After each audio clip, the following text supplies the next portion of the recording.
O ministério de Cristo. Depois que Satanás terminara suas tentações, afastara-se de Jesus por algum tempo, e os anjos lhe prepararam alimento no deserto, e o fortaleceram, e a bênção de seu Pai repousou sobre ele. Satanás fracassara em suas mais atrozes tentações, contudo aguardava o período do ministério de Jesus, em que deveria, em diferentes ocasiões, experimentar sua astúcia contra ele. Esperava também prevalecer contra ele, estimulando aqueles que não receberiam a Jesus a odiá-lo e procurar destruí-lo. Satanás realizou um conselho especial com seus anjos. Estavam desapontados e enraivecidos de que em nada tivessem prevalecido contra o Filho de Deus.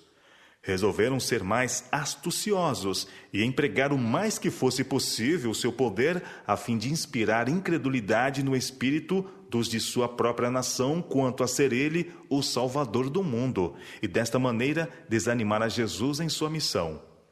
Por mais exatos que pudessem ser os judeus em suas cerimônias e sacrifícios, se fossem conservados com os olhos fechados quanto às profecias e levados a crer que o Messias deveria aparecer como um poderoso rei mundano, poderiam eles ser conduzidos a desprezar e rejeitar a Jesus.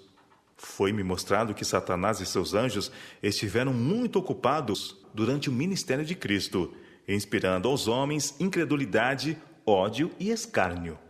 Muitas vezes, quando Jesus proferia alguma verdade incisiva, reprovando seus pecados, o povo se tornava enraivecido. Satanás e seus anjos compeliam-nos a tirarem a vida do Filho de Deus. Mais de uma vez apanharam pedras para atirar-lhe, porém anjos celestiais o guardaram e o afastaram da multidão irada para um lugar de segurança.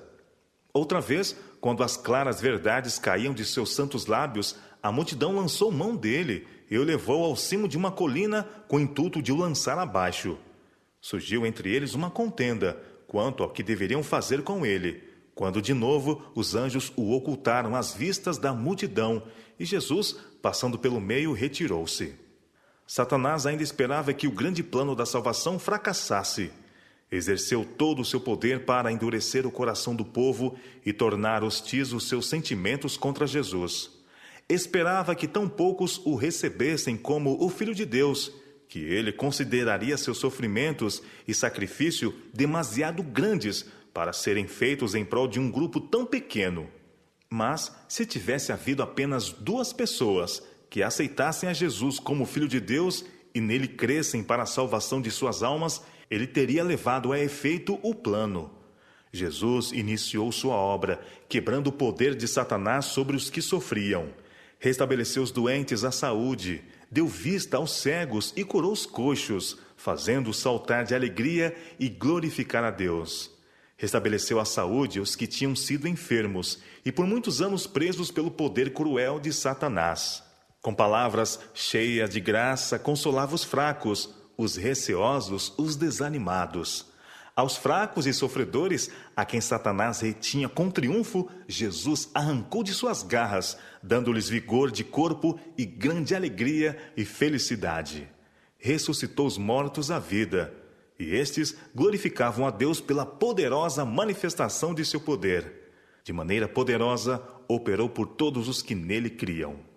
A vida de Cristo estava repleta de palavras e atos de benevolência, simpatia e amor. Ele estava sempre atento para escutar e aliviar as misérias daqueles que a ele vinham. Em seus corpos restaurados à saúde, multidões levavam a prova de seu poder divino. Contudo, depois que a obra fora cumprida, muitos se envergonhavam do humilde, mas poderoso ensinador. Porque os príncipes não creram em Jesus, o povo não estava disposto a aceitá-lo. Ele foi um homem de dores e familiarizado com trabalhos. Não podiam suportar o serem governados por sua vida sóbria, abnegada. Desejavam gozar da honra que o mundo confere. Todavia, muitos seguiam o Filho de Deus e escutavam as suas instruções, banqueteando-se com as palavras que tão graciosamente caíam de seus lábios. Suas palavras eram repletas de significado e, contudo, tão claras que os mais ignorantes as poderiam compreender. Satanás e seus anjos cegaram os olhos e obscureceram o entendimento dos judeus e instigaram os principais do povo e os governadores para tirarem a vida do Salvador. Enviaram-se oficiais a fim de lhes levarem a Jesus. Ao chegarem, porém, perto de onde ele se achava, ficaram grandemente estupefatos. Viram-no cheio de simpatia e compaixão ao testemunhar ele as desgraças humanas. Ouviram-no falar com amor e ternura aos fracos e aflitos, animando-os.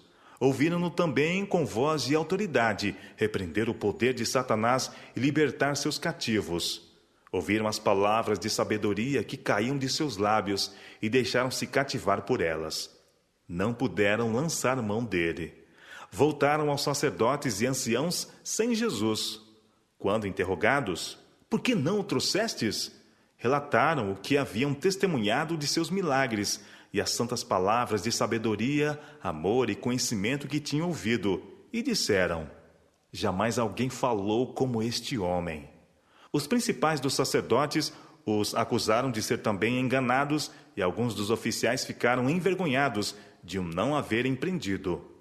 Os sacerdotes inquiriram, de maneira escarnecedora, se alguns dos príncipes haviam crido nele. Muitos dos magistrados e anciãos creram em Jesus, mas Satanás os impediu de confessar. Temiam o opróbrio do povo mais do que temiam a Deus.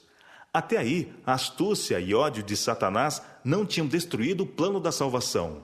O tempo para o cumprimento do objetivo pelo qual Jesus veio ao mundo estava se aproximando.